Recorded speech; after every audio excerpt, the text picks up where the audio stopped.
alaikum, Azul, bonsoir. Il y aurait environ, comme ça, à la louche, 45 partis politiques en Algérie.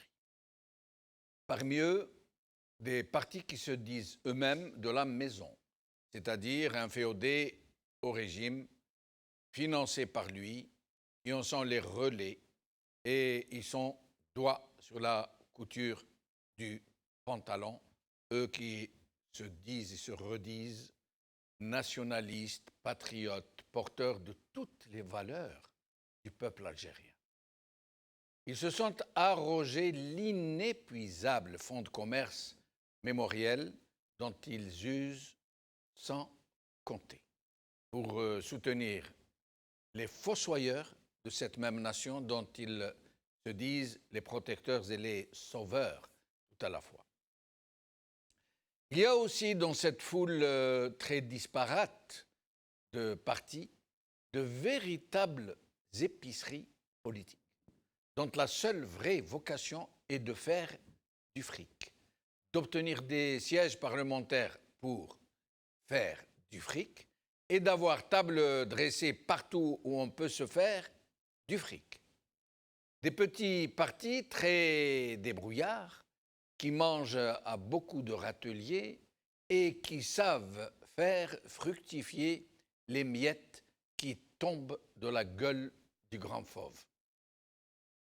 Il y a aussi des partis politiques qui se disent islamistes, qui ont mis le grappin sur une valeur sûre, qu'ils ont su détourner de sa vocation première, une niche blindée, une autoroute qui mène à tous les privilèges, qui leur permet de se constituer une base militante prête à l'usage et qui en profite au passage, et qu'il suffit de défrayer en profession de foi, en longue litanie moralisante, où le recours au poncif et au lieu commun de la bonne pensance procède de la harangue et de l'hypersalivation. Mais ils ont tous une constante dans leur disque dur.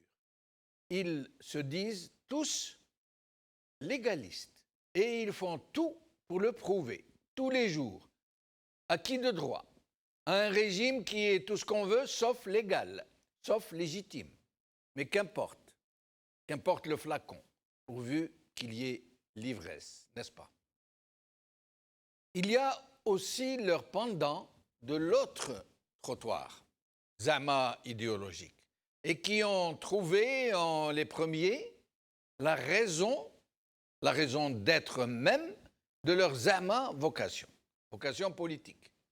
Des partis qui se veulent et qui se disent démocratiques, dont l'essentiel de leur discours consiste à agiter l'épouvantail de l'islamisme, à déterrer les cadavres de la décennie rouge et à stigmatiser quiconque ose exiger une dynamique vérité et justice.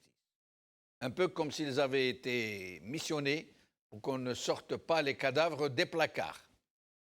Ils se revendiquent de l'opposition au régime, mais se gardent bien d'aller au charbon, de porter de vraies accusations contre le régime, le même régime, de désigner clairement et sans ambiguïté les vrais maîtres du pays. Certains parmi eux font mieux puisqu'ils ont réussi la gageure de se revendiquer de l'opposition au pouvoir dans le même temps où ils sont ses alliés et ses relais les plus sournois. Un peu du genre de ceux qui vous affirment que la politique est l'art du compromis.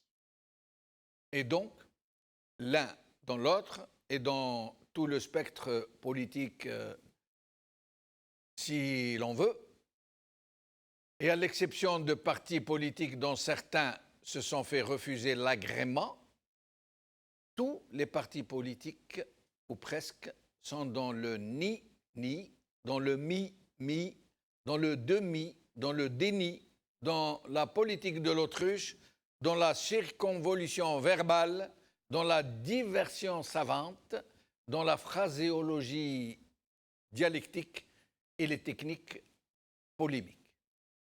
Des partis qui coulent de source de celle qui a prévalu à leur création, comme la presse d'après 88, comme le libéralisme économique du même cru, comme les quotas de députés qui se disent élections, tout ça et encore plus au milieu d'un fumigène de cabaret savamment entretenu par les maîtres galonnés du système. Et c'est le cas de presque tout le monde de l'expression politique autorisée et minutieusement scrutée par qui on sait. Dans un système où ne manque ni le président de la République tiré d'une casquette vert de gris, ni la presse qui reste dans les cordes et qui a appris à s'autocensurer avec un tel brio que le même président désigné en parle comme d'une presse très caustique, ni les relais des associations de masse qui fliquent et intoxiquent les populations, ni le plus grand syndicat du pays, érigé en garde-chiourme des travailleurs, ni les potentats locaux qui veillent au grain, chacun chez soi, ni les zaouïas qui surveillent leurs brebis, ni les baltagias, ni les doubabs, ni les intellectuels de service, ni le semeur de haine entre Algériens pour les diviser et les disperser, voire même les dresser les uns contre les autres. Rien ne manque dans le maillage très serré d'une société dont la majorité écrasante n'a rien connu d'autre. Et c'est dire tout le mérite des rares groupes politiques, partis, associations, syndicats, qui parviennent, un tant soit peu, à rester dans le chemin de la vraie contestation contre l'un des régimes les plus prédateurs de l'histoire humaine.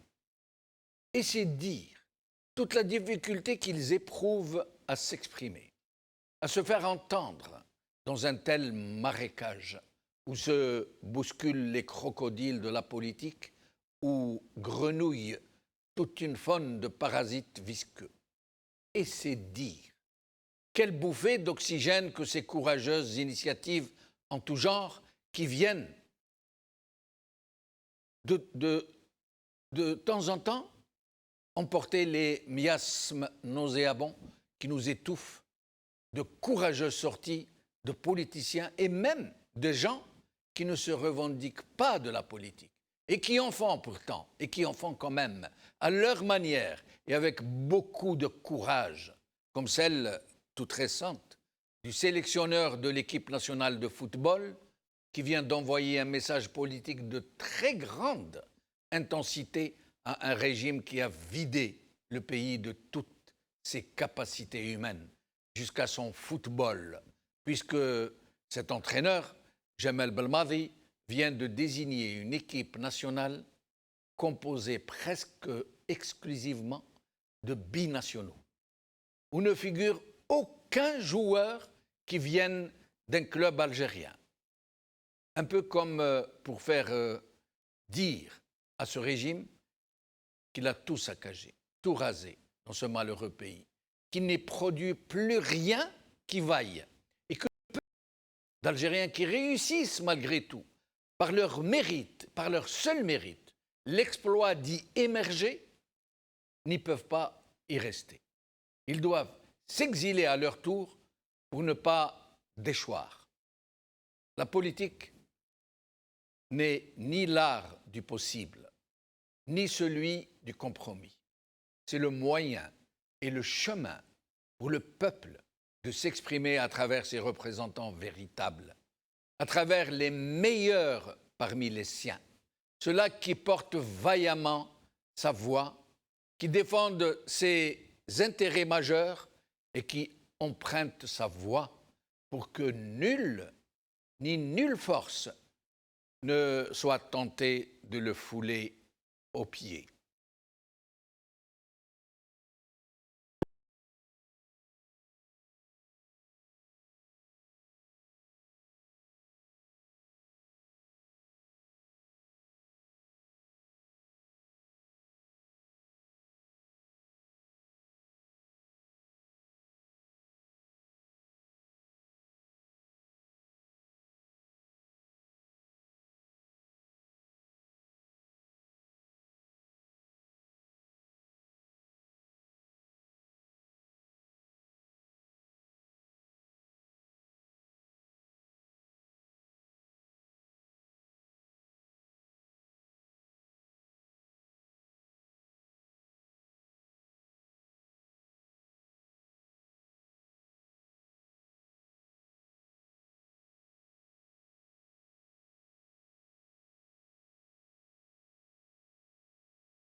Une opposition nommée Désir. C'est le titre de notre émission d'aujourd'hui et pour en parler, j'ai le plaisir de recevoir Farida Hamidi, psychologue clinicienne. Farida Hamidi, merci d'être avec nous. Merci à vous. Hassan Hayresh, docteur en sciences économiques, analyste politique. Hassan, merci d'être avec nous. Merci pour l'invitation et merci aux téléspectateurs pour avoir cette patience de nous écouter. Merci. Alors, Yahya Mkhioba, journaliste, militant politique, membre de Rachad. Yahya, merci d'être avec nous. Merci à vous surtout. Merci. Alors, mes chers amis, voilà, des partis politiques, je crois qu'ils sont 45, du moins c'est le chiffre qui circule. Il n'y a pas moyen de le savoir de façon officielle, sans compter les associations, un tant soit peu, qui se rapprochent un peu de l'exercice politique, sans compter les nombreux syndicats, sans compter le principal syndicat du GTA qui pratique de la politique plus qu'il ne fait de syndicalisme. Et je passe sur les individualités, les personnalités, comme ils disent, politiques, etc. Sauf que les uns comme les autres, de toutes les mouvances, des deux trottoirs, si on peut dire, de l'idéologie qui se dispute un peu la scène politique en ce moment. Moi, j'ai l'impression qu'ils sont tous pareils. Qu'ils ne disent que tous autant qu'ils sont, à part quelques partis courageux et quelques personnalités courageuses et quelques partis interdits, qui n'ont pas reçu leur agrément, j'ai l'impression que personne ne dit l'essentiel. Personne ne va au charbon de façon claire contre le régime. Personne ne désigne les généraux comme étant les vrais maîtres du pays. Qui se lance?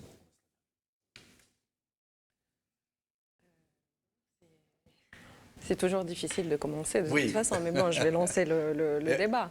Et après, ce sera difficile de prendre la parole. Vous me connaissez bien. Oui. Donc, oui, enfin, moi, je reviens toujours aux origines des mots et... Je rappelle que vous êtes psychologue. C'est ça, clinicienne. Exactement. Donc en fait, avant d'analyser, avant de parler des choses, je fais d'abord des liens. Donc je fais les liens et j'essaye de définir un petit peu les mots qui structurent une phrase, la manière de les poser, la manière pour comprendre en fait ce qui se passe. Donc déjà, il y a deux choses. Après, voilà, les invités pourront aussi répondre à cela. C'est comment peut-on définir déjà le gouvernement en place et comment peut-on définir l'opposition? Voilà, donc qu'est-ce qu'un gouvernement en place et qu'est-ce que l'opposition?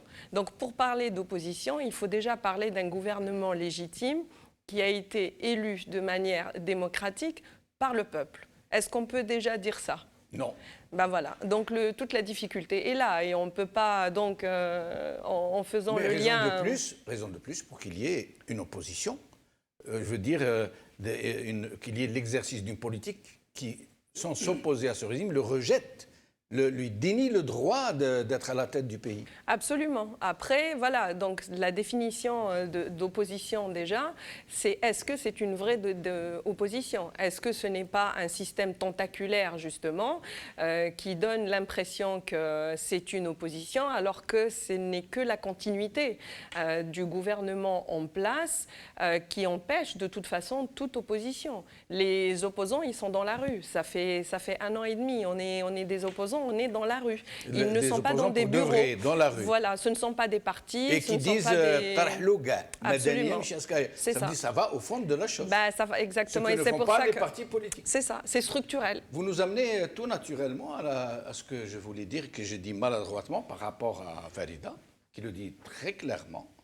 Rappelez-moi la fameuse phrase de Lavoisier, je crois. Ce qui se conçoit clairement s'énonce aisément et les mots pour le dire viennent facilement. Donc Farida a clairement... Moi j'ai mis je ne sais pas combien de temps pour ne pas exprimer ce qu'elle a exprimé en 2 minutes. C'est vrai en fait, l'État, ce qui se dit État, régime en fait, qui n'est pas légitime, qui a été imposé aux Algériens toujours depuis l'indépendance et qui entre dans le costume de l'État. Est-ce qu'il est en mesure de pouvoir désigner des partis qui pourraient être sa propre opposition? L'opposition. Et pourquoi l'opposition l'accepte-t-elle en tant qu'État plutôt que de le dénoncer en tant que force illégitime qui a pris le pouvoir? Après, en fait, c'est une situation extrêmement complexe, hein, l'Algérie. Hein. Mais avant peut-être d'entamer mon intervention, je suis vraiment très content qu'il y ait une psychologue sur le plateau parce que ça fait très longtemps que je rêve qu'on fasse parler les psychologues. Oui. Parce qu'on entend, des charlatans, on entend des imams, on entend des politiciens, etc.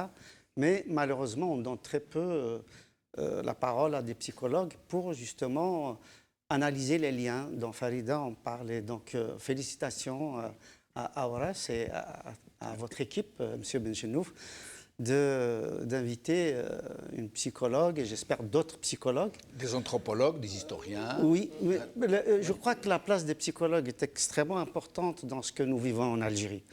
Parce que l'Algérie, et pour comprendre aussi bien les gens qui sont accaparés l'État que l'opposition, la vraie, la moyenne et la fausse, il faut, comme dit Milton Erickson, il n'y a pas de gens méchants, mais il y a des gens souffrants. Parce que l'Algérie, les Algériens souffrent depuis pratiquement 5 siècles, depuis l'avènement de la régence turque, ils ne reçoivent que des coups. Et puis les Algériens ont été marginalisés, exclus de la scène politique, culturelle, économique, etc.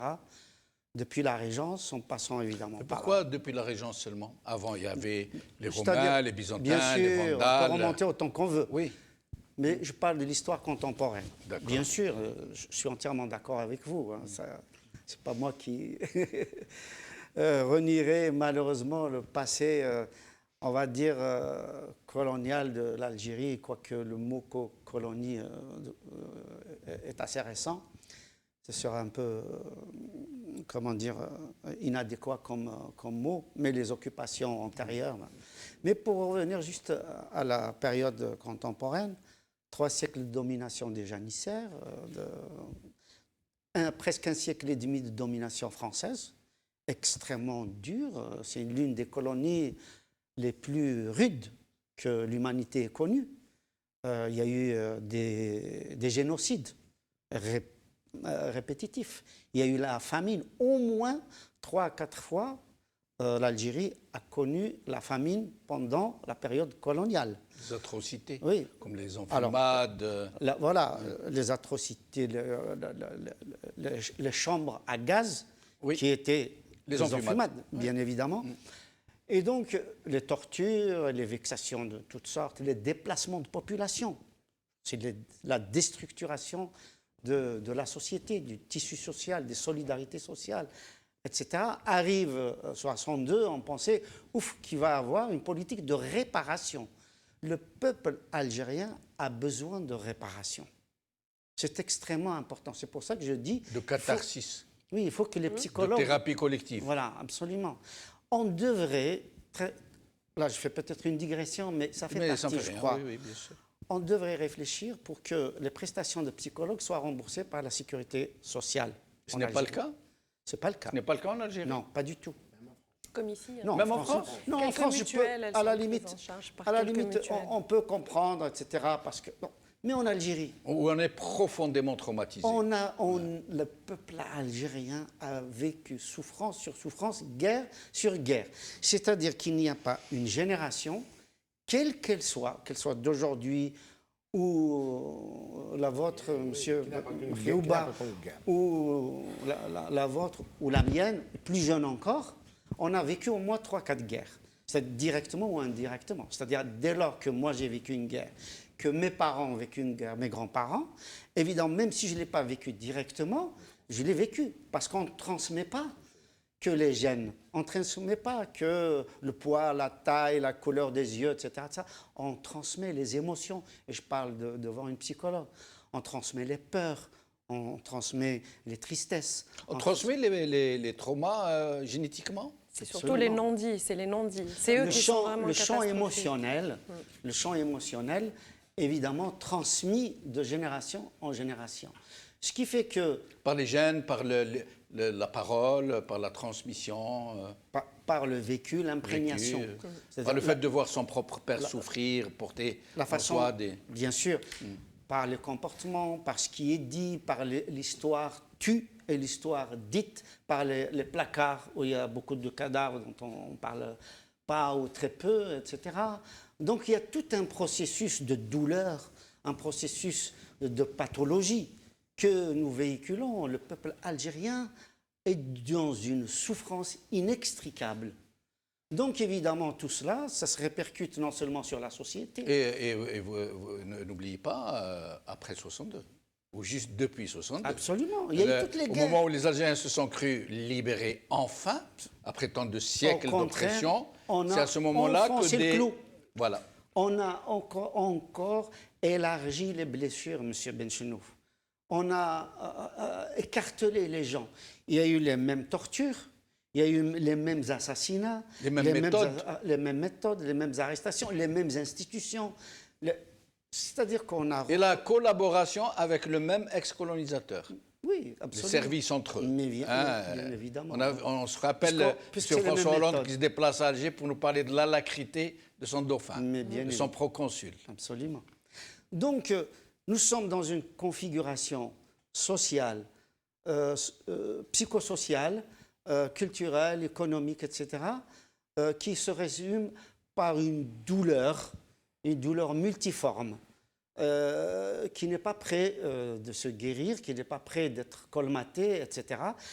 Et au lieu justement de procéder à la réparation, on procède exactement à l'inverse, c'est-à-dire à enfoncer l'Algérien dans cette douleur-là. On garde De quelle manière? l'Algérien enchaîné dans ses traumas. Les Absolument. traumas deviennent un outil pour opprimer davantage. Absolument. C'est-à-dire on remplace au pied levé l'ex-colonisateur. C'est les mêmes méthodes, c'est les mêmes institutions, c'est les mêmes, comment dire, les mêmes répressions, Sauf les mêmes bâillonnements. qu'avec l'autre, c'était l'autre. Alors que le régime, c'est les nôtres. Donc c'est encore plus grave. Oui.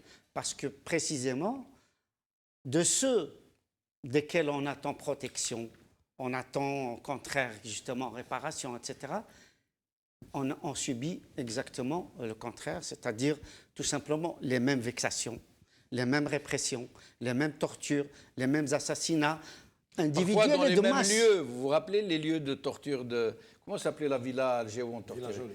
Villa Jolie. Oui. Et la villa Sizini, je crois. Oui, Il paraît qu'ils ont Lambèze. torturé... Lambèze, Barouaguia. Oui. Villa Vous Jolie savez- qui devient aujourd'hui le siège de la Banque centrale d'Algérie. Ah, d'accord. Vous savez, en 1985, quand il y a eu la création de la Ligue algérienne des droits de l'homme, au même moment, il y a eu la création des enfants de Chouhada.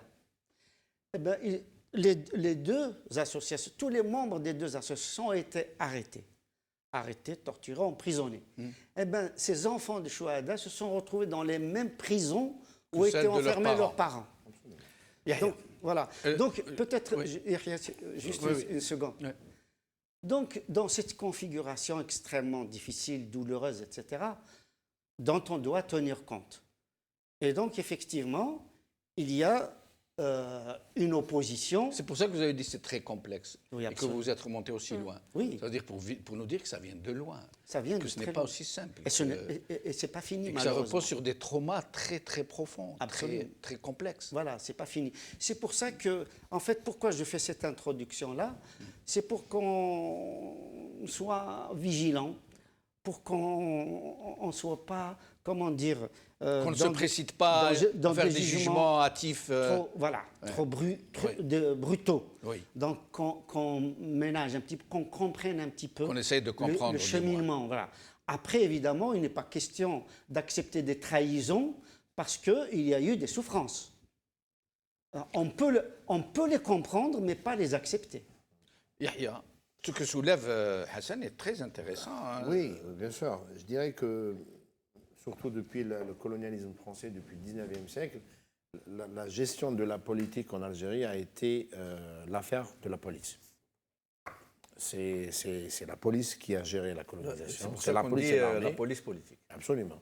Et c'est les flics, excusez-moi du terme, qui ont géré, et les militaires français qui ont géré la colonisation, il y avait un décalage entre l'Algérie, le département français qui était l'Algérie à l'époque, et la métropole, un décalage politique, un décalage même au niveau des droits, et puis même un décalage par rapport à la laïcité, qui n'a jamais été instaurée en Algérie en 1905. Les écoles Tous sont... les droits. Absolument. Tous les droits. Tous les droits. Donc, et en 62, la même Pardon, chose. je vous interromps. Je vous en prie. La laïcité, les lois sur 1905 n'étaient pas appliquées Au contraire. au département. Au contraire, celui qui a rédigé la loi de 1905, c'était un sénateur, a fait une note, parce qu'il était ministre de l'Éducation, aux professeurs français exerçant en Algérie qu'il ne fallait pas toucher à la religiosité et aux livres sacrés des Algériens. Parce que les Algériens vivaient sous le statut particulier. Mais on se mariait chez le Qadi et on se divorçait chez le Qadi. On avait droit à la bigamie, Justement. contrairement aux gens qui avaient Absolument. renoncé à leur statut personnel. Yahya, juste un mot, je vous redonne la parole. D'ailleurs, on disait, dans les discours politiques, dans la presse, chez les journalistes, etc., on disait les Européens et les musulmans. Oui. Les musulmans. On Et ne les disait musulmans. jamais les Algériens. Absolument. Voilà. Absolument. Ouais. Donc, il y a eu ce décalage. Et puis, la politique en Algérie, la répression du mouvement national, même en France, PPA et l'Étoile noire africaine, excepté quelques épisodes avec l'arrivée du Front populaire au pouvoir, c'était l'affaire de la police. Au lendemain de l'indépendance de l'Algérie, la politique en Algérie, c'est toujours l'affaire de la police politique. À l'époque, c'était l'ASM, la sécurité militaire, qui est devenue en 89-90 le DRS. Et on est toujours resté dans des méthodes de barbouze dans la gestion de l'affaire, de la chose politique en Algérie. Maintenant, il ne s'agit pas de diaboliser les partis politiques, parce que les partis politiques, c'est quand même un acquis d'octobre 88. Juste une précision. Est-ce Oui. que les partis politiques, pour avoir la validation, l'agrément politique, est-ce qu'ils devaient avoir le fameux rapport du DRS? Absolument, mais je vais en venir, bien Allez-y, sûr. allez-y. Donc en 88-89, avec la constitution de Hamrouj, on a eu le multipartisme, mais on n'a pas eu la démocratie. Oui. On a eu même des associations à caractère politique. On n'a pas eu de parti politique dans la Constitution. Donc même le fait de faire avouer au pouvoir à l'époque qu'on pourrait créer un parti politique, c'était dur. Donc le FIS à l'époque, le FFS, le RCD, le PAX à l'époque, c'était des associations à caractère politique sur le plan légal. Il y a eu 92, 20 ans de guerre contre les civils ou entre les civils. Et on en est là en 2020. On a des partis politiques qui valent ce qu'ils valent. Comme disait Ahmed Allah Rahmou, je n'aime pas les adjectifs, mais je préfère aller au fond. C'est-à-dire qu'on peut dire certains partis politiques sont islamistes et certains ou d'autres sont laïcs ou de gauche, mais qui peuvent se confondre bizarrement dans un gouvernement ou dans un soutien à un programme présidentiel qui peut être confus sur le plan idéologique, même sur le plan des principes, mais on l'a vécu. Donc, le parti politique en lui-même, ce n'est pas le diable.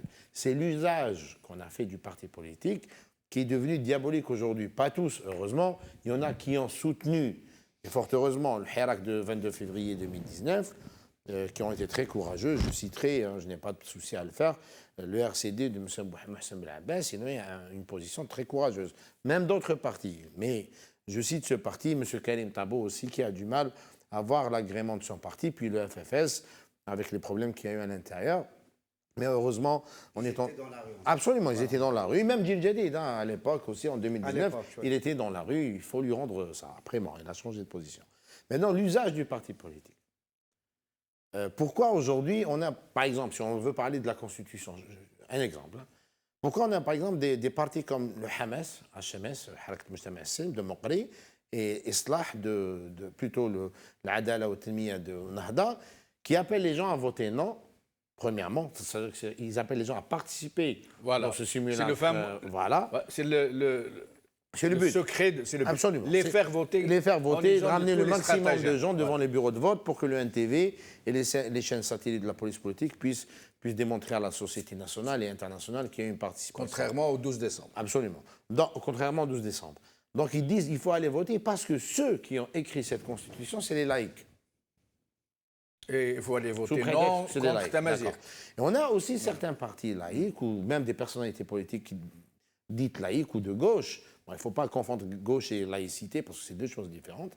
Mais en Algérie, c'est confondu. Bon, c'est un contexte social. Ils disent il faut pas voter ou il faut aller voter non, mais la plupart disent il faut pas voter parce que cette constitution consacre quelques principes tirés de la charia, etc. Alors que, quand on regarde le texte, parce que je ne suis pas là pour débattre du texte, mais quand on regarde le texte, le changement le plus profond, c'est quoi dans cette Constitution?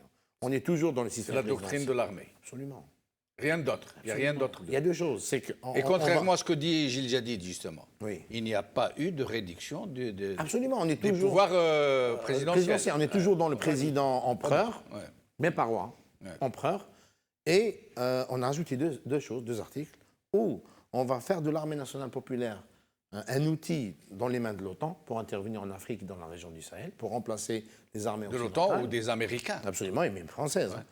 Et le deuxième, c'est l'article 30 de Madat Latin Mokarab, où il est clairement dit que l'armée veille aux intérêts stratégiques de l'État. Oui. Et elle peut intervenir quand les intérêts stratégiques de l'État sont menacés. Dans, Ça le veut dire même, quoi? dans le même temps, Ouchengueriha déclare à l'opinion que l'armée algérienne ne fait pas de politique. Absolument. Ça veut dire quoi? Ça veut dire que l'armée, ou le chef de l'armée, ou l'état-major, et puis les intérêts stratégiques, il faut rentrer dans le détail, il faut expliquer c'est quoi les intérêts stratégiques. Oui. Et la porte est ouverte. hein.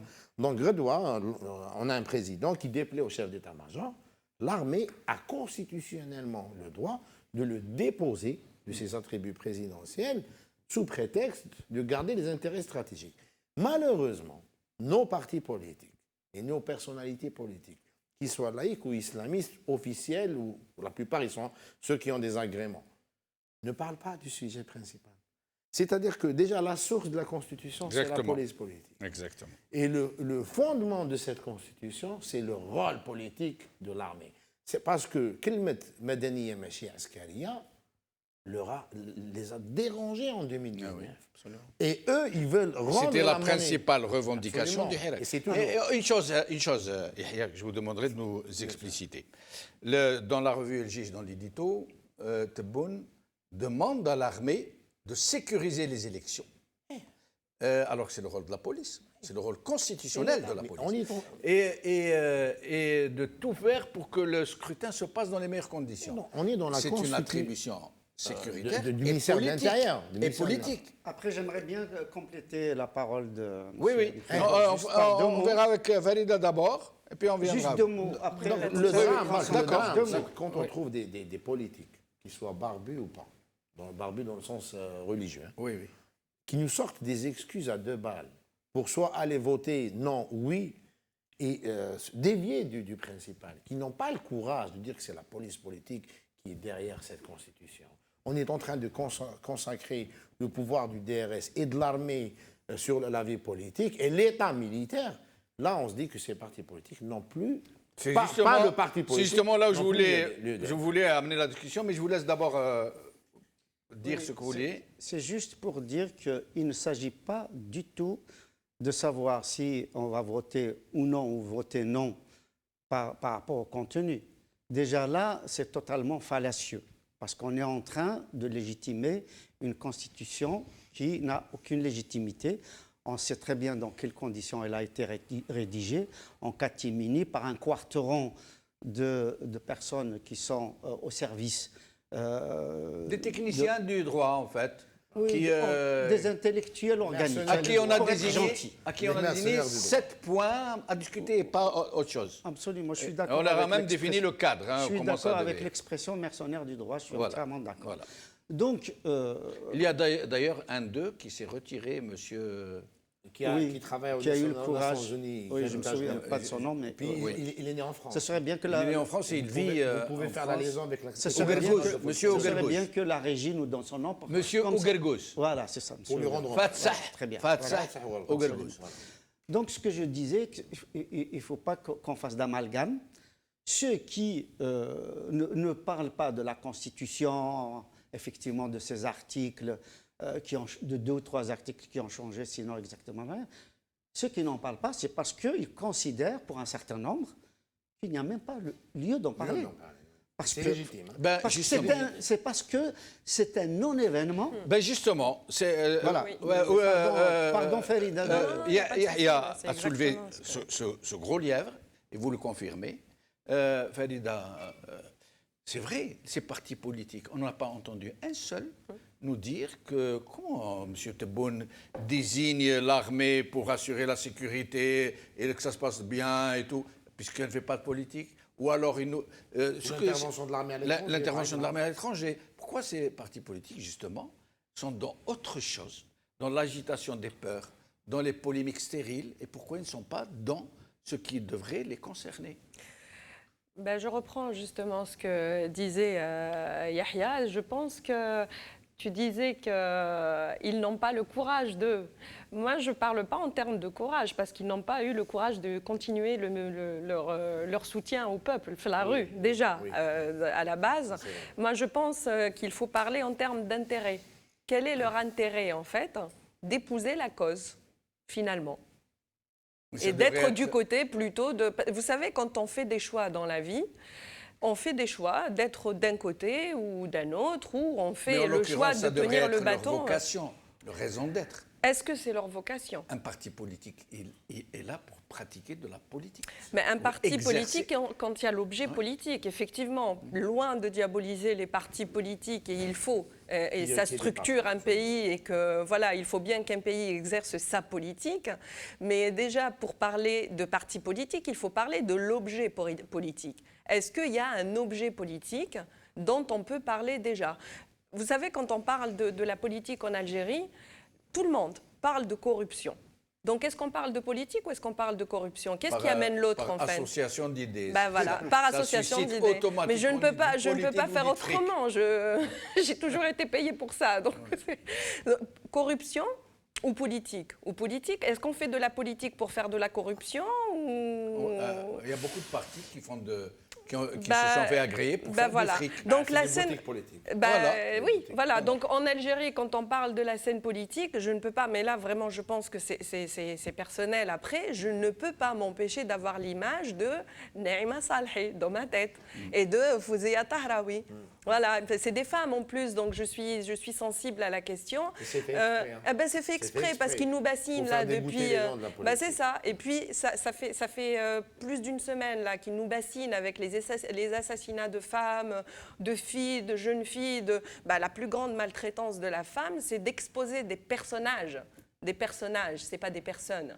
Comme ça, dans un rôle complètement théâtral, Naïma Salhi, quand elle va pleurer dans les cimetières et quand elle dit Rani Mshoura, quand elle dit « mais le ridicule ne tue pas », mais où est-ce qu'on est? Est-ce qu'on peut parler de politique dans ce contexte-là? Franchement, je ne veux pas faire tomber le château de cartes parce qu'il faut bien qu'on parle de quelque chose, mais sincèrement, l'objet politique déjà lié à des personnages comme ça, franchement, on peut... J'ai une question pour la psychologue. Pourquoi ce régime met-il beaucoup de soins, beaucoup d'argent, beaucoup de dynamique pour faire émerger à sa tête et dans ses structures centrales les plus lugubres, les plus ridicules, les plus... Je vais donner quelques exemples. Ould Abbas, Sellal. Et maintenant c'est pire. Oui, Saïdani, Haddad, Belhimer. Encore que Belhimer, à la limite, il sait parler, même s'il est faux, mais il est quand même d'un certain... Un intellectuel organique. Un intellectuel organique. Mais quand vous prenez Tliba, Sellal, il amusait tout le monde. Il était devenu sympathique. Les bouffons du roi. Le bouffon du roi. Mais il n'y a pas que ça, il y en a beaucoup. Il amusait surtout ses poches. Tous ceux qui entourent le premier cercle sont des comiques méditerranéens. Mais c'est des comiques, mais parce que... Pourquoi les choisit-il parmi les plus médiocres? C'est fait exprès, vous savez, ça s'appelle dans une police politique et dans les laboratoires, en tout cas de la police politique, qu'elle soit algérienne, qu'elle soit française ou qu'elle soit américaine, parce que ce service dont je vais parler, en fait, il a commencé dans les laboratoires américains, c'est l'action, c'est le service d'action psychologique. Ça s'appelle comme ça. Oui, oui. Service d'action psychologique, et c'est Psychological Fair War. En fait, c'est la guerre psychologique. Voilà. Il faut toucher les masses dans leur dignité. On est en plein dedans. Vous savez, on parlait l'autre jour de la contre-révolution. Et je vous ai dit, la contre-révolution, c'est comme l'amour et la haine. Quand vous avez l'amour, vous avez la haine en parallèle.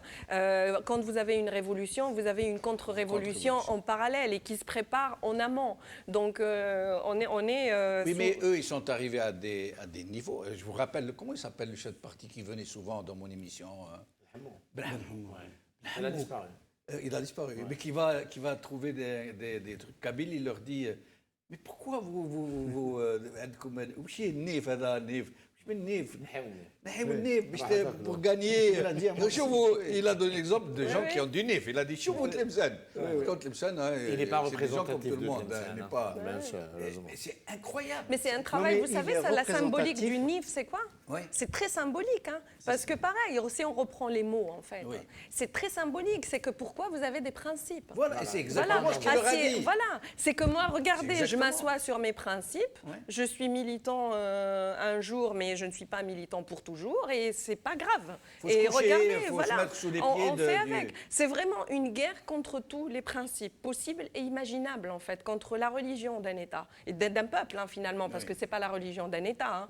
C'est la religion d'un peuple, contre l'identité d'un peuple, contre tout, en fait, ce qui concerne la construction de l'être, finalement. Parce que quand on se bat contre ça, quand on fait la guerre à la construction de l'être, ben on a des zombies, en fait, qui ne pensent qu'à se nourrir. Et les zombies, Et c'est vous pas savez, béni pour des régimes prédateurs. ben, c'est pain béni pour des... Voilà, et le cinéma américain, que je salue d'ailleurs, hein, c'est pas les blockbusters qui... il y a une certaine époque où il y a eu un cinéma américain, vraiment, hein, les films, on était plus jeunes, quand on regardait ça, de Ramirez, sur les zombies, là, en l'occurrence, c'était pour les centres commerciaux, en l'occurrence, c'était pour la consommation vraiment irréfléchie. Ben, là, on est exactement dans la même chose.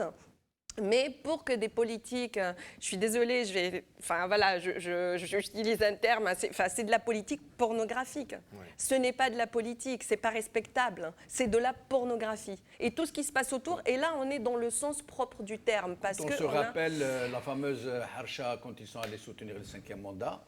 C'était le mot.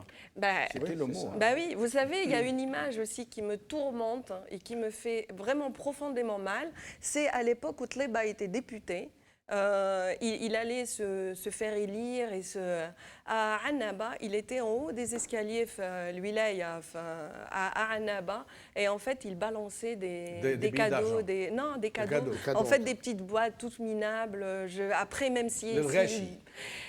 C'est ça, exactement. Dans la même configuration du Qaïd. Hein, oui, c'est la même le féodal. Oui. Alors, une question. Hier, quelqu'un m'a écrit sur ma messagerie.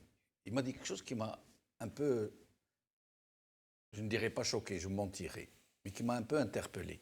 Il m'a dit, vous vous trompez, M. Benchenov, tous les partis réunis dans ce pays, tous, je les mets au défi de se mettre tous ensemble et de remplir le stade du 5 juillet. Tous les partis, il m'a dit, tous. Qu'est-ce que vous pensez? Si c'est le cas, c'est très grave. Si c'est le cas, c'est gravissime. Si tous mis ensemble ne peuvent pas remplir le stade 5 juillet, sans payer des casse-croûtes, bien sûr, hein, sans ramener des gens à Cachir, ça veut dire vraiment mobiliser. Remplir un stade. On ne peut pas remplir... C'est une bonne remarque, après tout. Moi, je vais vous rappeler les années 90-91. Le FFS, le RCD, le FIS remplissaient les stades. Oui. Vraiment, ils les remplissaient. Peut-être un peu moins le RCD. Pas du tout. Pour dire vrai. Hein. Ah non. Moi, j'ai participé. Très honnêtement, les stades étaient archi-combles. Peut-être en Kabylie seulement, alors. Écoutez, peut-être... Non, pour parler vrai. Oui, moi, j'ai vu le FFS qui mobilisait vraiment par centaines de milliers. Oui, mais la Kabylie, c'est l'Algérie. J'ai vu que le FIS... Pareil. Mais le RCD, dire que le RCD remplissait les stades... Parce que même le FIS, il ne le remplissait pas non plus en Kabylie, encore moins les autres partis. Voilà. C'est une bonne réponse, c'est vrai. Bassim Madeni lui-même, il a dit, puisqu'on n'a pas eu la Kabylie, on n'a rien eu. Donc, il avait prononcé cette phrase-là, donc en 90. Donc, c'est pour dire, donc, au moment où il y avait espoir, où on avait dit aux Algériens, ça y est, maintenant, c'est la démocratie, le pluralisme, etc. Vous pouvez activer dans les partis que vous voulez, etc. Donc les Algériens ont pris au mot les gens qui représentent ce pouvoir-là. Ils ont pris au mot la police politique dont on est en train de parler, l'armée, etc. On dit, bon, puisque maintenant c'est au peuple algérien de jouer sa carte, bon, on va la jouer. Et il y avait des milliers, des millions d'Algériens dans les rues, dans les stades, dans les conférences, etc., etc. C'était vraiment un bouillonnement incroyable. Qu'est-ce qui s'est passé? Bon, on ne va pas revenir là-dessus. Hein. Il y a eu la décennie noire. Et encore plus d'une décennie en réalité. Plus d'une décennie. Les 2 décennies noires, je dirais. Voilà. Et donc, à ce moment-là, la police politique a repris du poil de la bête, a essayé par tous les moyens de torpiller ces 3 partis-là. Le fils, pour les raisons dont on peut parler, mais les Algériens connaissent tout, c'est pas la peine. Le FFS, etc., le RCD. Donc, on a essayé d'infiltrer. Même le FNL de Mehri, hein. Même Mehri. Oui, à un moment, effectivement, de Mehri, absolument. Il y a eu un moment où l'un des Mehri, coup d'État scientifique. l'un des concepteurs de ce coup d'État est décédé hier. Hadjar. OK. Donc, M. Moukari nous dit qu'il en a reçu le flambeau. Donc aujourd'hui, si c'est pas, si on doit s'attaquer à quelqu'un, c'est pas contre les partis politiques. Si les partis politiques sont victimes de ce système militaro-policier, policier dans le sens de police politique, et non pas dans la police qui fait la circulation. Absolument. Donc, ils sont victimes. Moi, je ne suis pas d'accord. On est en train d'en parler. On va en parler. On est en train Si d'en on parler. dit que les partis politiques sont victimes, Je continue. je veux qu'on en parle. Voilà, je continue. Quand un parti Enfin, je veux politique... qu'on en parle. Je voudrais Voilà, qu'on en parle. on est en train de le faire. Ouais. Quand un parti politique, là récemment déjà, Mohsen Belabbas, le RCD, ils ne peuvent pas faire leur conseil national. Ils ne peuvent pas faire leur congrès. Quand un parti politique ne peut pas appeler à une manifestation, on ne peut pas savoir s'ils remplissent les rues, les stades, etc. Mais pourquoi ils attendent l'autorisation d'être autorisés mais à convoquer à appeler à des manifestations. Dans ce cas, le pouvoir pourrait s'en passer et appeler directement la population à manifester contre lui. Parce qu'il y a un minimum de responsabilité. Quand ça a été fait, qu'est-ce qui s'est passé? Eh ben, des Algériens se sont retrouvés blessés, torturés dans les prisons, etc. Parce qu'il y a des conséquences à cela. Donc, on peut leur dire, il faut foncer, il faut machin, etc. Mais quelles sont les conséquences? Donc, ce que je dis, c'est qu'à partir du moment où un parti politique ne peut pas avoir son journal, ne peut pas avoir ses réunions, ne peut pas avoir son congrès, ne peut pas avoir son conseil national... Est-ce qu'il faut qu'il attende à ce qu'on lui fasse le cadeau de son journal? C'est pas non, ça. mais Hassan, moi je voudrais poser... Interdit. Alors je vais poser une question claire. Puisque vous dites qu'il ne faut pas victimiser, il ne faut pas criminaliser les accusés. Non, après, il y a des partis qui sont carrément avec le pouvoir. Alors moi, je vois... Quand je vois 2 partis islamistes qui disent qu'il faut voter non à la Constitution parce qu'il y a Tamazir qui est officiel, là, c'est du racisme clair, mais insupportable. Hassan Haj, Bon, il y a des partis et des personnalités et des individualités qui ne sont pas dans cette démarche de la RALB. On ne peut pas en enfermer dans une logique. Karim Tabou, son parti est interdit. Ils n'ont pas voulu lui autoriser. Il est allé en prison. Et il y a toujours un glaive au-dessus de sa tête. Il continue de s'exprimer. Et vous savez... Mohsen Belabbas, du RCD. Oui, voilà, pareil. Mohsen Belabbas, on est en train de lui faire toutes les misères. Et à tous ceux qui sont favorables avec lui au sein de sa formation, ils subissent une pression insupportable. Mais pas seulement. Belmadi, dont on parle, le sélectionneur de football, qui est vraiment en position de force, on va l'écouter dans un petit moment, qui vient d'envoyer un message énorme sur le plan politique à un régime incapable, incompétent, ravageur, médiocrate. Ils sont à la ramasse. Alors pourquoi on devrait mettre tout le monde dans le même sac et dire non, les partis... Non, il faut revenir à l'essentiel. Il faut revenir à la logique révolutionnaire du Hirak.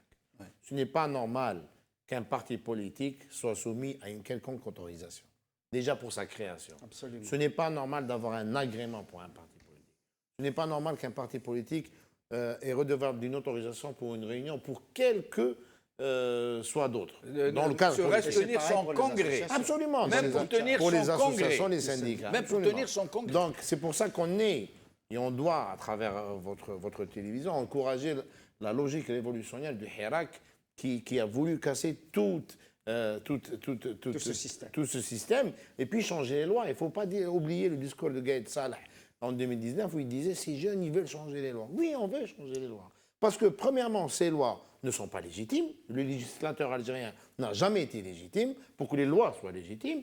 Et puis, ces lois sont tordues. Oui. On veut vivre en démocratie. On ne veut pas qu'il y ait un parti politique qui soit soumis à une autorisation ou un syndicat ou une autre association, même une population qui doit se réunir dans le cœur d'un village pour débattre des questions du quartier ou du village. Donc, et c'est là où j'invite les partis politiques existants. Ça veut dire qu'il faut qu'il y ait un système, mais déclaratif. Déclaratif, mais bien sûr. Mais c'est ça Je le sens. vais tenir une réunion. Mais c'est ça C'est-à-dire le sens que le pouvoir révolutionnaire. public prenne leur C'est disposition. que la C'est un politique. minimum démocratique. Absolument. Oui, C'est que la politique ne soit plus l'affaire d'une administration ou l'affaire d'un service de police. Qu'il y ait des services de renseignement en Algérie, bien sûr. Et j'espère qu'ils soient les services de renseignement les plus forts au monde, mais qu'ils soient soumis à leurs attributs légaux et constitutionnels et qu'ils soient sous le contrôle du politique, le législateur véritablement élu. C'est comme ça qu'on pourra avancer. J'ajoute juste, ils vont jusqu'à interdire les cafés littéraires. Oui. Ils interdisent tout. Moi, personnellement, je suis allé faire une conférence sur la programmation neurolinguistique à l'Arvatir FM et à la Maison de la Culture de Tizi Ouzou. On me l'a interdit. Parce que c'est un régime qui Oui, sait ce qu'il mais veut. voilà. Mais il sait que les cafés Alors, littéraires est-ce sont que de je peux- grands vecteurs politiques. Est-ce que je peux rebondir Oui, là-dessus? oui, bien sûr. Je vous en prie. Alors, on parlait, je vais essayer de structurer un petit peu ma réflexion. Tout à l'heure, quand vous parliez du RCD, qui subit des pressions de la part du régime, Il y a même mais des parce militants que en prison. des militants en prison. En fait, c'est le seul parti qui s'est positionné clairement en tant qu'opposant. Et les autres opposants, un des rares. Les autres opposants, en tout cas, moi, je ne vois pas un soutien inconditionnel et absolu à ce parti qui... Voilà, il y a un climat de peur. Après, la peur, elle est naturelle. Maintenant, voilà, ça fait plusieurs décennies qu'on vit dans la peur. Non, mais surtout les 6 derniers mois, on a remarqué une C'est sûr, peur, c'est sûr. Après, voilà, moi, je transpose toujours. Là, on parle de politique. On peut aussi parler d'une autre tranche de la population. Parce qu'effectivement, en fait, le fait de ne pas responsabiliser les gens, en fait, dans les choix qu'ils font, on les rend toujours à distance. On les met à distance de leurs responsabilités. Et c'est ce qui fait que ce régime-là se maintient. Parce que c'est un régime, justement, qui se met à distance de ses responsabilités. Vous savez, Bouteflika, quand il a fait voter la charte de réconciliation, c'était pas pour réconcilier les gens. C'était pour rendre irresponsables des généraux. Une partie régime. du conflit. Une partie du conflit. Les généraux De étaient façon- islamistes. ça veut dire, J'ai dit une partie du conflit. Non. Voilà. Mais Non, les lorsqu'ils ont islamistes n'ont voulu jamais faire été- passer, j'apporte juste cette Ils n'ont On information. ne jamais va pas été- polémiquer, mais Oui, bon, oui, lorsque- c'est une réalité. Non, la aussi. Lorsqu'ils ont voulu réconciliation faire passer le deuxième mandat, Ben Feliz. Bouteflika leur a mis quelque chose sur la table. Ben Feliz ne vous apportera rien. Moi, je vous couvre.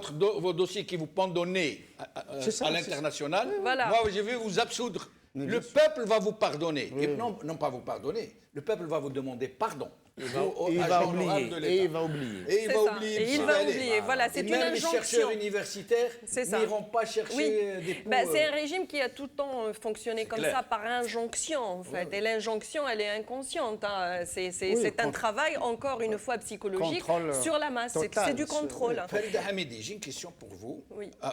pour qu'on puisse passer au deuxième volet de l'émission. Pourquoi le Hirak, qui est un vrai mouvement révolutionnaire, c'est plus que de la contestation, c'est de la révolution, puisqu'il veut éradiquer ce régime et renverser complètement le processus Bled Bledna, C'est ça. processus transitoire, processus constitutionnel, Daoula Madaniya. Doula Madaniya, Meshi Askaria. Pourquoi ce Hirak, qui a tant fait, plus d'une année, de marches formidables en millions de citoyens, pourquoi n'a-t-il pas pu générer en son sein de vrais partis politiques, de vrais représentants politiques qui puissent parler en son nom, le représenter, aller dans le sens de ses revendications? Pourquoi? Sincèrement, c'est parce que déjà, il a été coupé dans son élan. Hein. Je pense qu'il n'a pas été au bout de sa révolution. Les partis politiques en Algérie, après l'indépendance, voilà, il y avait un parti politique, et en l'occurrence, c'était le parti d'abord de la libération. Mais là, on n'est pas arrivé au bout d'une révolution, en fait. Ça a été coupé, malheureusement, par... Mais après une année, il aurait pu. Mais ça a été d'abord... On va donner une explication. Ça a on va été interrompu écouter. d'abord par... Mais en même temps, c'était aussi les revendications des gens qui sont sortis dans la rue, par peur d'être récupérés, d'être repris justement, et que le régime mette la main encore une fois sur les personnes. Et puis effectivement, il y avait des gens dans la rue qui maintenant sont plutôt du côté de ce régime-là et qui appellent au vote du 1er novembre. Voilà, Sofiane Gileli par exemple. Voilà. Donc on finit par se poser plein de questions. Est-ce que cette personne-là était vraiment dans le Hirak avec sincérité, ou est-ce que c'est une personne qui a été préparée en amont pour que, voilà, elle infiltre le Hirak dès le départ et que ça détourne les regards finalement. Donc pour revenir juste, pour faire le rapprochement, tout à l'heure on parlait des partis qui... voilà, ne prenez pas la responsabilité, enfin de ne pas les responsabiliser de ce qui se passe. On peut aussi le transposer aux personnes. Parce que finalement, Chab, le peuple qui est dans la rue depuis tout ce temps-là, je tiens à souligner qu'il y a une partie bourgeoise dans le pays qui n'a peut-être pas les mêmes intérêts que ceux qui sont tout en haut, mais qui a quand même des intérêts. Et ces intérêts-là, en fait, la poussent, cette tranche de la population, là, voilà, à se mettre à distance du Hirak. Et là, on ne peut pas parler de peur. Oui. La peur, c'est pour les gens qui sortent courageusement dans la rue toutes les semaines, qui rencontrent des obstacles. Je reçois des messages où les gens me disent qu'ils ont l'impression d'être dans un pays colonisé. C'est les parvenus. Il y a un service de maintien de l'ordre, entre guillemets. Hein. Comme le dernier vendredi. C'est comme impressionnant. Le 5 octobre. Mardi. Voilà. Mardi. Hier, ils ont fermé la capitale. C'est ça, c'est ça. Donc c'est ces gens-là. Moi, ces gens-là, je ne peux pas les juger. Bien sûr, ils ont peur. Il y a des pères de famille, il y a des mères de famille, il y a des. On va pas. Par contre, il y a une classe qui n'est pas du tout solidaire du peuple. Oui, oui. Voilà, il y a eu un bâtonnier à Alger, c'était à Alger, qui a été, je ne sais pas, invectivé dans... Voilà. Et donc, il y a eu un soutien tout de suite après de la part des avocats, Mais on aimerait bien les voir dans ce soutien-là inconditionnel et que ça ne s'arrête pas, en fait. Pas de communiquer par la suite pour dire on a arrêté notre mouvement. Parce que le peuple, il n'a pas arrêté son mouvement, il ne compte pas l'arrêter. Voilà. Donc, en fait, c'est toujours de revenir aux origines et de ne pas oublier les origines. On parle de partis politiques, on parle d'opposition, on parle de gens opprimés au sein de ces partis-là, mais parce qu'il n'y a pas de soutien, en fait. Et il n'y a pas de soutien de gens qui peuvent peser. Donc, qu'est-ce qui reste maintenant? Il reste le nombre. Parce que là, on a des gens qui sont forts parce qu'ils ont justement les outils pour. Mais par contre, quand il y aura le nombre, il n'y aura plus rien. D'ailleurs, il y a eu beaucoup de changements au début du Hirak parce qu'il y a eu cette masse populaire là qui est sortie. Ces changements-là reviendront lorsque la masse populaire reviendra. Pour la représentation du Hirak, je réponds à votre question. Oui. C'est normal. Premièrement, le Hirak, c'est une synthèse de toutes les idéologies politiques qui existent en Algérie. On est d'accord. Tout le monde y est. On sort d'une guerre civile où la police politique a très bien fait son travail sur le plan police. Il y a des luttes idéologiques, il y a un passif. Nous sommes les victimes d'une guerre civile. Ce qu'a fait Franco en Espagne, depuis plus d'un demi-siècle, en Espagne, on continue d'en parler. Il y a des polémiques à Madrid et à Barcelone concernant certains statuts de Franco qu'on doit déplacer. Et les familles de victimes continuent à s'organiser et à organiser des manifs, alors que chez nous, ça fait même pas 20 ans. Et on a encore des prisonniers de cette guerre civile. Il y a des prisonniers qui sont encore en prison aujourd'hui, dans les prisons du régime algérien, issus ou victimes ou acteurs de ce conflit. Donc, on est toujours dans le conflit. Aussi, si on reprend ce qui s'est passé en France, on en parlait avec un ami tout à l'heure, pendant l'occupation française. À part De Gaulle, qui était à Londres, qui parlait au Français depuis Londres. Et qui a été créé lui-même. par le Premier ministre anglais. Anglais, soutenu surtout. oui, voilà. Surtout. Mais dans la résistance française, il y avait les bourgeois, il y avait la droite, il y avait les communistes, le Front populaire. Et ils étaient dans la résistance. Mais il n'y avait pas une réelle coordination à l'intérieur. Quand on regarde les débats qu'il y a eu à l'intérieur de la résistance française, c'est à peu près les mêmes débats qu'on a aujourd'hui. Tout le monde a peur de l'autre. Tout le monde a peur de se faire récupérer, comme disait madame, et on a peur de l'infiltration. Juste une précision, oui. pour rendre justice à quelqu'un. Abdel Jabbar, l'étudiant qui intervient chez nous les mardis, pour faire des comptes rendus de ce qui se passe à Alger. Alger. Il a subi des pressions, des intimidations, des arrestations de la police, des brutalités régulières.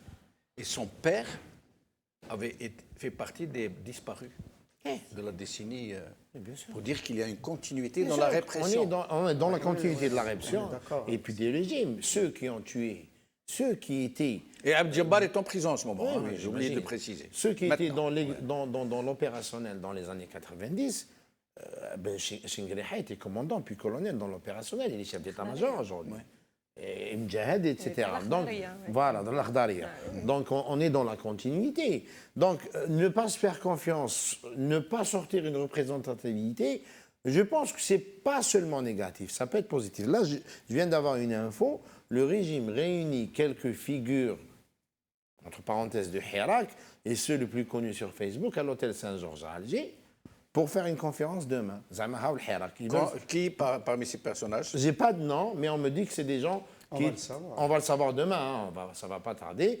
Ils sont déjà à l'hôtel Saint-Georges pour préparer une conférence des jeunes Hirakis. Alors, moi, je connais pas... C'est le régime qui organise? Bien sûr, mais au Est-ce que vous Saint-Georges... savez qui sera demain, est-ce que vous savez qui sera demain à Alger? Oui, dites-nous. Pour la 7e fois. Oui. Le Drian. Ah oui, c'est vrai, bien le sûr. Drian arrive demain. Voilà. Ah, peut-être c'est destiné à le Drian pour lui montrer... Possible. Et puis, il y a, smahli, M. Hiraj, aussi une certaine des figures Islam Ben Atiyah, on est en train de lui préparer un parti politique pour qu'il rentre aux législatives. M. Djilal et Sofiane est en train de faire la danse du ventre au régime pour se préparer aux législatives, etc. Donc tout ça, on veut nous créer une nouvelle classe politique, Islam Ben Atiyah, Sofiane Djilali, quelques Hirakis qu'on connaîtra demain, pour nous dire qu'il y a une nouvelle classe politique qui a émergé de ce Hirak et la nouvelle Algérie. Par contre, il ne faut pas se tromper, le régime ne va jamais, se passer des services du FNN ou du RND. Il ne faut pas se tromper. Mais ils ne servent plus à rien, ils sont devenus contre-productifs pour le régime. Mais moi, à la place du régime, ils ont ils ont des appareils, ils vont leur donner des majorités. Djelal et Sofiane et Islam Ben Atiyah vont jouer l'opposition. Ils vont avoir des miettes. Des miettes, 20-30 députés maximum. Moi, j'invite juste les partis politiques. On parlait des partis. Le FFS et le RCD. Que je respecte. Pour le moment, c'est les seuls ouvertement. Je les invite publiquement à ne pas tomber dans le panneau des législatives. On peut faire de la politique sans avoir de députés. On peut faire de la politique même sans avoir d'agrément. Non, je parle des législatives. Ils sont prononcés qui seront après. Pour la Constitution. Je parle des législatives qui seront juste après ce référendum. Et on peut faire de la politique sans agrément. Le peuple algérien fait de la politique depuis presque 2 ans sans avoir le moindre agrément. Absolument. Donc je les invite à faire Hassan, je vais vous demander d'être très bref parce que nous avons un sujet qui nous attend et il ne reste que 15 minutes. Oui, parce que la question qui a été posée à Farida, et puis bon, il y a eu des éléments de réponse, juste apporter 2-3 éléments. C'est que le Hirak est une organisation qui n'est pas, comment dire, qui n'est pas née d'un rassemblement de partis politiques. C'est une espèce de sociocratie, c'est-à-dire où on voit que les groupes, s'organisent entre eux en tant qu'intelligence collective. Et il n'y a pas de porte-parole, il n'y a pas de parti, il n'y a pas d'association, etc. Parce que tout simplement, il y a une distribution de la parole publique, il y a une distribution de la décision politique qui fait qu'effectivement, il n'était pas utile jusque-là. Mais Farida a raison de dire qu'ils n'ont pas fini leur révolution. Donc, quand il y a cette co-responsabilité, quand il y a cet objectif global qui est de raser le système, quand il n'y a pas de relation hiérarchique, etc., pourquoi se créer justement cette relation hiérarchique avec des partis politiques qui iraient, comme vous disiez, oui, qui iraient justement dans des idéologies, dans éventuellement des politiques programmatiques, etc., et qui fissureraient. Donc il y a une intelligence collective qui a véritablement préservé la révolution. Il faut continuer comme ça, et il faut faire en sorte qu'il n'y ait pas de 1er novembre, que ce soit pire encore que le 12-12. Alors, merci. Nous allons passer à un deuxième volet de cette émission, qui est comment faire, comment aider les rares personnes, les rares personnalités, les rares partis politiques qui sont vraiment dans l'opposition, qui bougent. Je nommerai le RCD de Massem Blabès, je nommerai Rachad, je nommerai Karim Tabou, le FFS, mais le FFS qui a intérêt à régler ses problèmes internes. Je pense qu'ils pouvoir être efficient. Parce que ils sont en train ça les a sérieusement gelés. À ma grande joie, ils sont en train de redevenir à la position historique du parti. Le FFS manque vraiment au paysage politique. Absolument. Tant qu'ils ne se rabibouchent pas les uns avec les autres, ça crée un gros problème. C'était le plus grand parti d'opposition c'est une exigence historique. Absolument. Voilà. Alors, donc il y a des individualités. Donc nous allons écouter M. Jamal Belmadi, le sélectionneur. Écoutez-le tout simplement. Et je vous demanderai de l'écouter très attentivement, parce que derrière ce qu'il dit, il y a des choses. J'ai déjà dit ça plusieurs fois depuis le début. Tant de monde qui descend comme ça, d'un même corps comme ça, et qui ont les revendications que l'on connaît. C'est évident, ils sont à prendre en considération, il faut les prendre très au sérieux, il faut aller dans le nœud du problème et savoir ce qu'il en est, faire en sorte que les choses changent, évoluent, progressent. Tout ça, je suis pour ça à 1000%, et évidemment. Ça serait ne pas être à l'écoute d'un peuple comme ça qui est tous les jours avec une telle discipline, une telle comment dire, d'une même. Pour moi, je suis très admiratif, vraiment très admiratif, surtout avec l'image que l'on veut nous coller de gens peut-être bruts, violents, non, on est capable. Je sais que nous. Je sais qu'à l'intérieur, et dans notre, ça j'ai toujours pensé, dans notre peuple, nous avons de la compétence, à partir de la compétence et des valeurs qu'on a voulu, qui a voulu, ça sera notre débat, qu'on a voulu cacher, on a toujours voulu nous faire passer pour le mauvais personnage, celui qui est agressif, qui est violent, alors qu'il y a beaucoup plus que ça. Si on gratte, il y a beaucoup plus que ça. On a une histoire qui est riche. Et des fois, on a fait en sorte qu'on ne soit pas les dignes hérités de cette histoire. Alors que je sais que si on nous en donne la possibilité, on est capable de choses extraordinaires, exceptionnelles. Alors, compétence, la méritocratie, le soutien à son propre peuple, l'engagement en tant qu'élite aux côtés de son peuple. C'est donc possible. Sauf qu'il dit il faut qu'il nous donne la chance, il faut qu'il nous donne la possibilité. C'est dommage. Il faut la prendre, la possibilité, parce que lui-même est tellement talentueux, tellement méritant. Il n'est pas politique, il est sportif. Donc oui, mais en tout cas, il a dit des choses très fortes. Il a rendu un hommage public au Hirak. Et lui, ce n'est pas du Hirak Moubarak hypocrite qu'il parle. C'est un vrai soutien, ça vient de ses tripes. Son jeu de mots, c'est le Hirak du terrain. Absolument, du terrain, c'est bien dit. Je peux juste dire oui, bien sûr. Le cas de Jamal Belmadi et l'équipe nationale de football. On va faire un peu de football et un peu de politique. D'accord. Parce que tout est politique. Oui. Avant Belmadi, on avait quelqu'un qui était nommé par Saïd Bouteflika au téléphone, c'était Rabah Madjar, qui était un excellent joueur, mais qui était comme sélectionneur médiocre. Là, on a la différence entre... Qui était membre du comité de soutien à Bouteflika pour le 3e mandat. On a l'illustration de la différence entre Daoud El-Madani... Qui a inquiété, je crois, au niveau de certaines corruptions. Oui. Il a été interpellé. Sablette et tout. Voilà, avec les journaux factices. Il est du Sérail. Voilà. Donc, on a vraiment l'illustration de la différence entre Daoud El-Madani et Daoud El-Askari. Quand Daoud El-Askari, l'État militaire, désigne quelqu'un à la tête d'une responsabilité, à la tête d'une institution, à la tête d'une entreprise ou à la tête même d'une équipe de football, quelqu'un parce que il fait partie du sérail, ou la Jama'a ta'na, la Mshabna, c'est la médiocrité.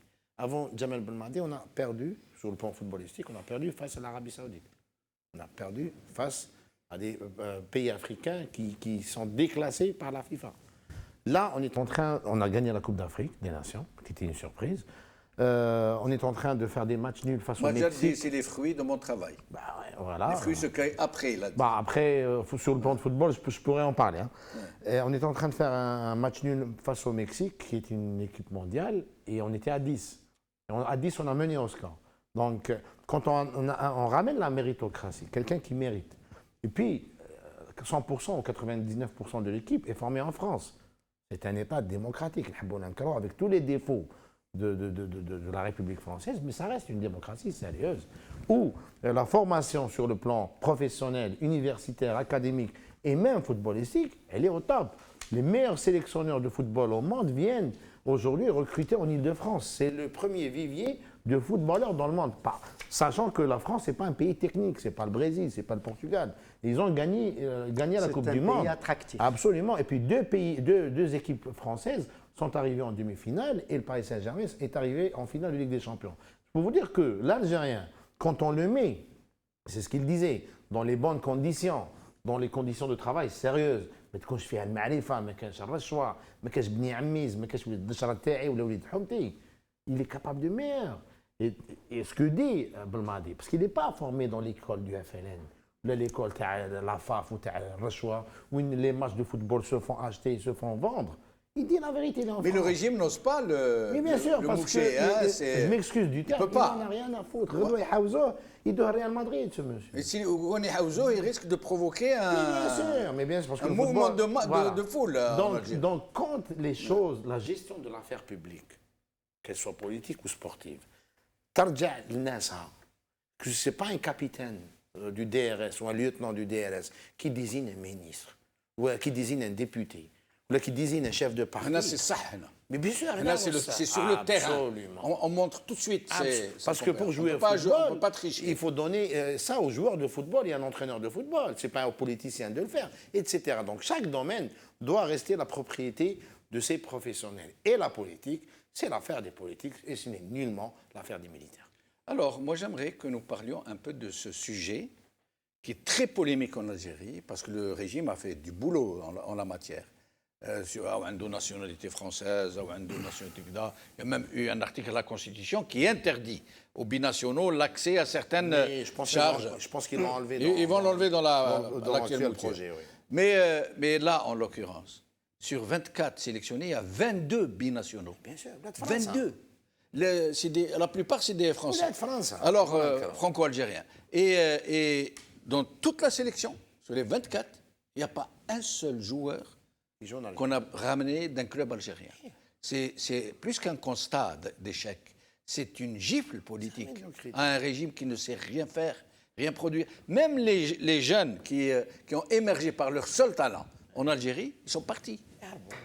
Vous savez, M. Benchenouf, moi, ma position sur ce terrain-là, je vais vous la livrer. Après, qu'elle plaise ou pas, c'est ma position. Moi, je trouve absolument lamentable la politique algérienne depuis, grosso modo, 1970, en gros. C'est-à-dire depuis la politique de l'arabisation et puis la politique de se tourner vers les pays de l'Est et vers les pays du Moyen-Orient. Voilà. Quand on sait qu'il y a 5 millions d'Algériens, au moins 5 à 6 millions d'Algériens en France, et qui peuvent constituer un vivier extraordinaire, un vivier en termes de lobby, en termes d'ingénieurs, de médecins, de techniciens, d'intellectuels, d'universitaires, etc. Moi, j'ai enseigné pendant plus de 30 ans dans l'université française. Eh bien, il n'y a pas une université française où il n'y a pas au minimum 20 à 50 enseignants algériens. Il n'y a pas un hôpital en France où il n'y a pas 20 à 50 médecins algériens. Alors, qu'est-ce qui se fait? On a voulu couper l'Algérie de cette manne. Et cette manne, qu'est-ce qu'elle peut faire? Non seulement elle peut agir sur la politique française et donc européenne en faveur de l'Algérie, mais en plus, il peut avoir un transfert des connaissances, un transfert des technologies, un transfert des savoirs. Parce que précisément, on peut envoyer des enseignants, on peut envoyer, etc., etc. Et qu'est-ce qu'on fait? On oriente l'Algérie vers l'Égypte ou l'Arabie saoudite ou vers Moscou. Donc il y a quelque chose... Vers la dictature. Il y a quelque chose qui... Vers les on dictatures. oriente vers Voilà, les oui, dictatures, absolument. c'est ça. Et donc il y a quelque chose qui ne va pas. Et on le voit maintenant. Ben Mahdi nous donne la preuve de ce que je dis. Et le cap qui a été jusque-là, celui de l'Algérie, est fait pour ruiner l'Algérie, pour l'empêcher d'avancer. Quand on voit par exemple les ambassades qu'il y a à Alger, quelles sont les ambassades pleines de jeunes Algériens avant le problème de la Covid, plein de jeunes Algériens qui veulent partir. C'est la France et le Canada. Et donc, dans la culture Ça veut dire, d'après vous, c'est dans les choix des partenaires, des stratégiques, sources... absolument. Mais moi, je ne suis pas d'accord avec vous, mais je ferai que survoler. Économique, oui, culturel, économique, politique, culturel. etc. Moi, je crois Mais que la l'Algérie Méditerranée a eu plus de relations bilatérales en termes culturels, en termes économiques, en termes dans tous les domaines, plus avec la France qu'avec tous les autres pays arabes réunis. Je vais vous dire vous prenez les relations, les échanges avec la France. Je ne suis pas d'accord. Et les échanges. Au niveau de la nomenclature, Au niveau de la société. Voilà, non, c'est ça au niveau de la société, il y a eu a plus pas. d'étudiants algériens en France que partout ailleurs. Oui, Non. mais Si vous rassemblez tous les étudiants, Mais la Moi, France- j'ai tout ça. non, si vous rassemblez tous Ils les viennent avec étudiants des qui ont visas été en touristiques. Russie, on est l'ex-URSS, et dans tous les pays arabes, sans connaître les chiffres, je suis certain Oui. qu'ils sont beaucoup moins nombreux que ceux qui ont fait leurs études en France. Oui, Oui. J'en suis mais certain. c'est un acte Pour ce qui est individuel. des échanges économiques, C'est des actes individuels. la France à elle seule, elle cumule les échanges qu'il y a eu avec tous les pays arabes réunis. Je peux Donc, répondre Ça va avec le reste des richesses. La France a perdu son monopole linguistique dans les écoles et les universités. Elle a perdu des marchés énormes au profit de la Chine, de la Turquie, des Émirats. Après, c'est un etc. phénomène mondial aussi. La Oui, France oui et est non. en déclin. Oui, il y a un phénomène mondial qui est dû à la phénomène. concurrence économique. Voilà, c'est ça. Et il y a le cas algérien qui est dû justement à l'idéologie, c'est-à-dire à la volonté de se positionner. De se maintenir au pouvoir. Voilà. C'est même pas les Je me permets, Hassan, de vous interrompre parce qu'il reste plus de temps. Farida n'a pas encore Allons-y. parlé. Farida, Alors, désolé, hein, Oui, mais on oui. aura l'occasion d'en parler. C'est un sujet d'une très grande On peut même importance. arriver avec des chiffres précis. La prochaine fois, on la fera avec des chiffres. Oui, il Allez. n'y a pas de problème. Après, juste pour souligner quelque chose qui est assez d'ailleurs intriguant, hein, la France a peut-être perdu sur ce plan-là, ou peut-être le nombre le degré d'attraction, en tout cas sur le plan peut-être économique d'embauche des jeunes ou de jeunes qui viennent de l'extérieur pour même des études ou pour... Non, je voulais dire, c'est la politique du pouvoir algérien D'accord. qui est totalement hypocrite et complètement déphasée par rapport à la réalité. Ah oui, oui, Voilà. non, mais ça, je me demande même si Par c'est rapport à la aussi France. déphasé, Voilà. déphasé que C'est-à-dire ça. qu'ils parce veulent que la je pense qu'il y a des coopération choses avec qui la sont- France, Oui. mais à condition que ce soit effectivement avec les deux nomenclatures, Voilà, la nomenclature. mais pas les deux Même les sociétés. services. Les étudiants entre eux, les syndicats entre eux, Les les partis universités. politiques entre eux, les sociétés entre Les elles, universités. etc. Il y a 10 millions de Français qui ont un lien direct avec l'Algérie. Oui. Rien qu'avec le tourisme, avec le tourisme, la France pourrait fournir 10 à 20 millions de touristes par an. Ils veulent pas. Voilà. Mais ils veulent pas. Ils veulent pas. Après, Farida, nous arrivons à la fin de l'émission Oui. et vous avez quelque chose à nous dire. je crois. juste par rapport, en fait, je pense que, voilà, pareil, hein, je reviens toujours à ma spécialité parce que je ne suis pas compétente dans les deux autres.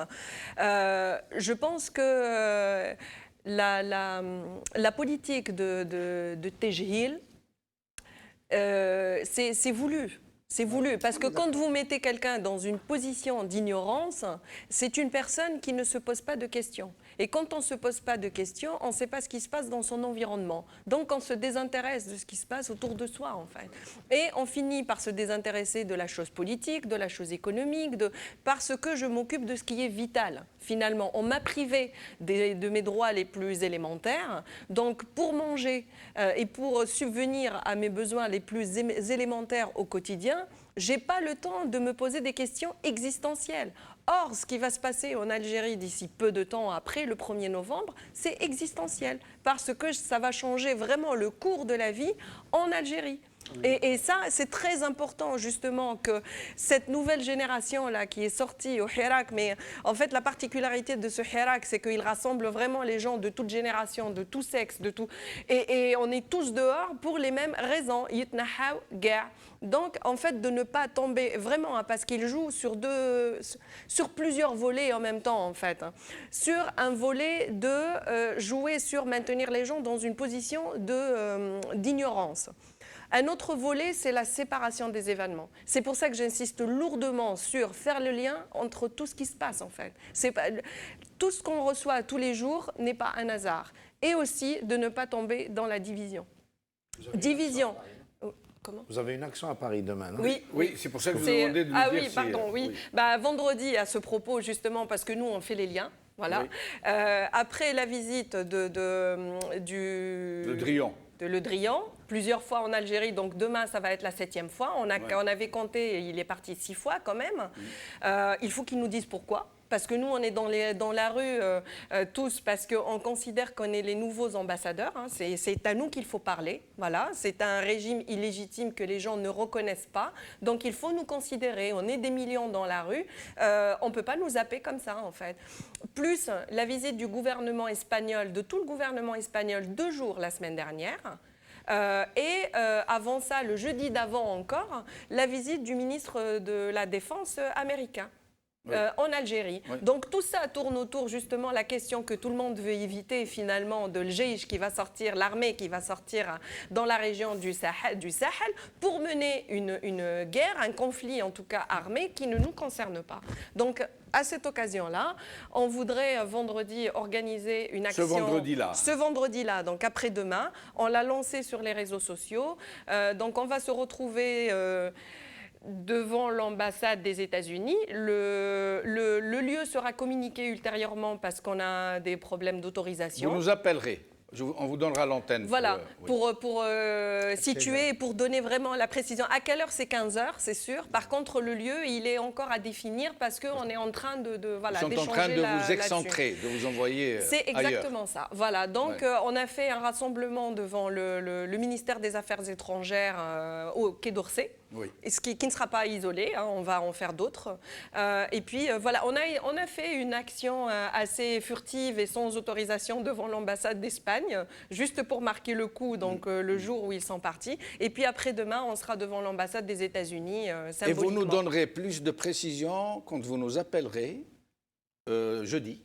Hein, pour nous dire où ça va se passer, comment ça va se passer, à quelle heure. Voilà. C'est très intelligent, il faut dire aux puissances occidentales que notre armée n'est pas votre mercenaire. On n'est pas vos mercenaires. C'est l'armée du peuple. Absolument. Elle s'appelle Armée nationale populaire. Et ça sera notre slogan. Et juste pour finir, et juste pour préciser, parce qu'il me semble que c'est un détail très important, les Algériens, vraiment, nos frères en Algérie, il faut qu'ils comprennent qu'on ne va pas là-bas pour leur demander quoi que ce soit. On ne leur demande rien. On leur demande de nous ficher la paix et de laisser l'armée algérienne pour les Algériens. Pour défendre les Algériens. Voilà, pour que ça ne soit pas récupéré et qu'on nous dise vous demandez l'ingérence, vous demandez non, on demande qu'on nous foute la paix, en fait. Tout simplement. Voilà. Merci Farida Hamidi, merci Hassan Hiresh, merci Yahya Mkhiouba. Merci à vous. Merci, monsieur Benchenou. Merci à vous. Merci à vous, chers amis, de nous avoir suivis. Je vous dis,